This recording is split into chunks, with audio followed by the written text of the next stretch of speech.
Aujourd'hui, ils pourrissent un débat sur l'agriculture parce qu'en réalité, ils détestent les paysans et les agriculteurs. Ils détestent la ruralité.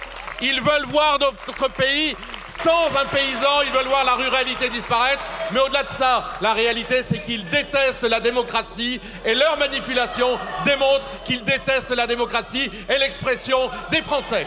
Vous avez déposé plus de 2000 amendements en quelques heures sur une proposition de loi qui compte à peine 10 articles.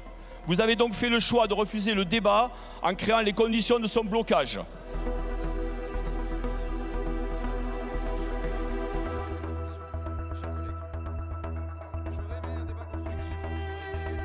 40 amendements par député du groupe écologiste et social sur un texte qui est dangereux pour notre santé, pour notre environnement. Non, ce n'est pas de l'obstruction. Chacun de ces amendements était utile. Il concernait la réautorisation de l'acétamipride, la protection des agriculteurs contre la concurrence déloyale, la protection des agriculteurs qui souffrent de maladies professionnelles. Ces débats, le bloc gouvernemental et le Rassemblement national n'en ont pas voulu et ils ont détourné, Monsieur le Président, la motion de rejet de son objet. Et on est en train de marcher sur la tête. On n'avait jamais vu un rapporteur qui présentait une motion de rejet sur son propre texte.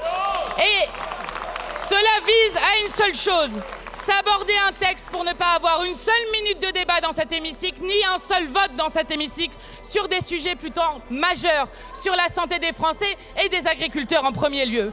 Pour que tout le monde comprenne, si cette motion de rejet est adoptée, le texte repartira immédiatement au Sénat et tout sera réglé dans une commission mixte paritaire à huis clos et sans aucun débat devant les Français et les Françaises. Vous êtes en train de créer un précédent extrêmement dangereux.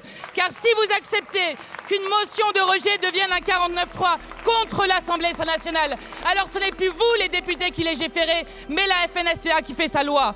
Alors face à un coup de force antidémocratique, nous ne vous laisserons pas piétiner l'Assemblée nationale et nous déposerons une motion de censure contre ce gouvernement.